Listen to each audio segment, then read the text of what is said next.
Danny was born in 1958.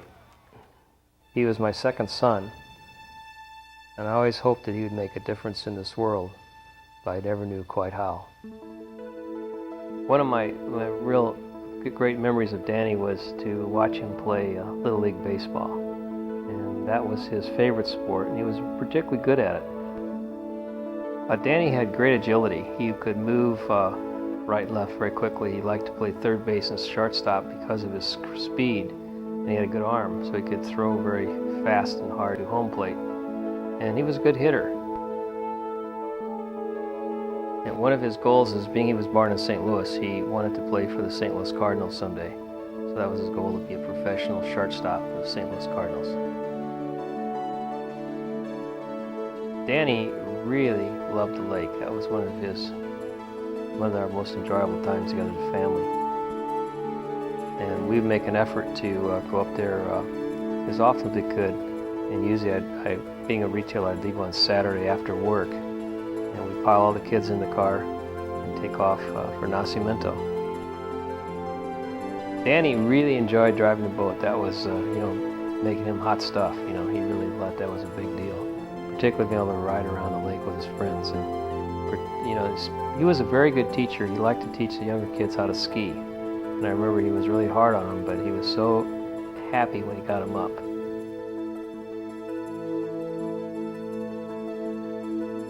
Danny and our dog Domino, who was a female boxer, they were inseparable. And they slept together in the same bed. They would ride together next to each other in the boat. Danny couldn't go anywhere without the dog. The dog would be, the dog was like another child. Danny started using drugs, to the best of my knowledge, probably between the 5th and 7th grades. Danny was placed on probation, as a lot of teenagers were and still are to this day. A lot of things Danny did was out of his control, and I realized it was a disease. It's a serious disease, and he just wasn't able to handle the addiction. Not many people can. Danny probably had a particularly difficult time dealing with the rest of the family. I know I haven't been much of a son to you. I don't know why I do what I do.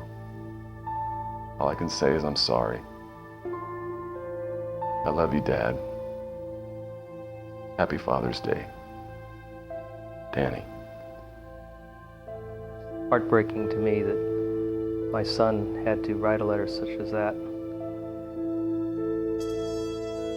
As Danny got older, he was arrested for the use of heroin. It was an ongoing thing. He would be in and out of jail every few months, and the sentences would continue to get longer. It was just a nightmare.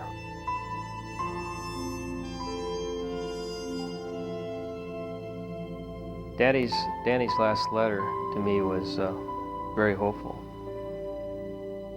I've been doing real good, and I feel great. I'm going to try real hard to stay this way. I'm done here now, and I'll be home in no time. Thanks for being the best dad in the world, Dad.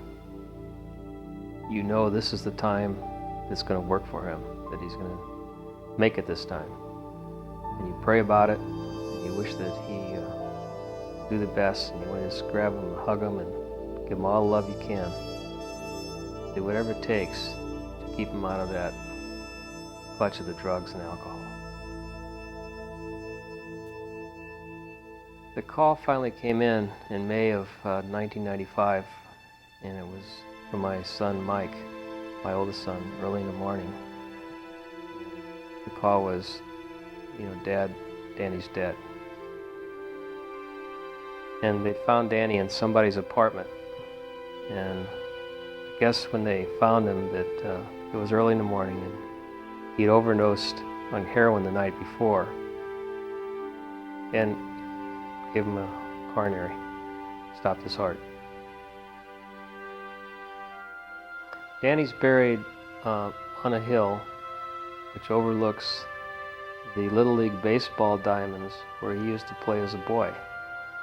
And my son Mike and I designed a headstone for Danny, which has a baseball player on it.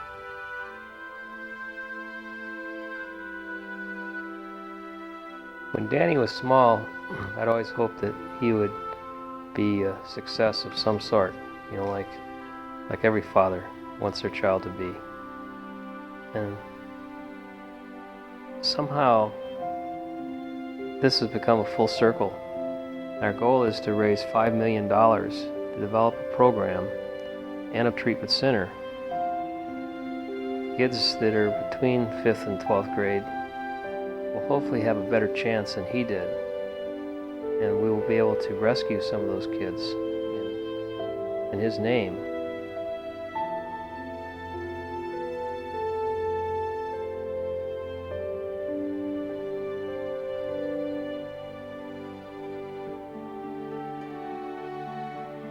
Our climbs to raise money for the Council on Alcohol and Drug Abuse is based on a need in our community and the national community to help kids between the ages of 5th and 12th grade.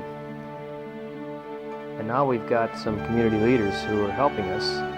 They're working very hard, taking time away from their very busy schedule. People like Tom Snedden, Jim Thomas, Debbie Davison, Peter McDougall, Leslie Ridley-Tree, Jeff Dozer. The training is essential for the survival. And when you train every day, you have to train like it's the real thing, because soon it will be. It's just exciting to see them out there training hard to get in condition for this. And the support from the community is overwhelming. We have Don Loffer coming, and Richard Common, and Michael Pasci.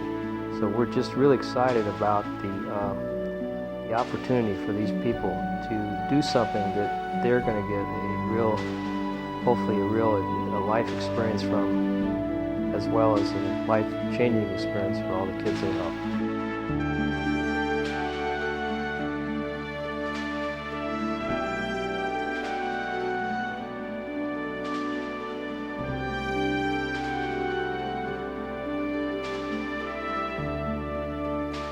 There's nothing more painful than losing a child. Those of us that are parents can state that. That's the worst possible nightmare that anyone will have to deal with. And if there's somehow that this program can prevent one child, and hopefully many children and other families forever have to deal with that, then we've made a success.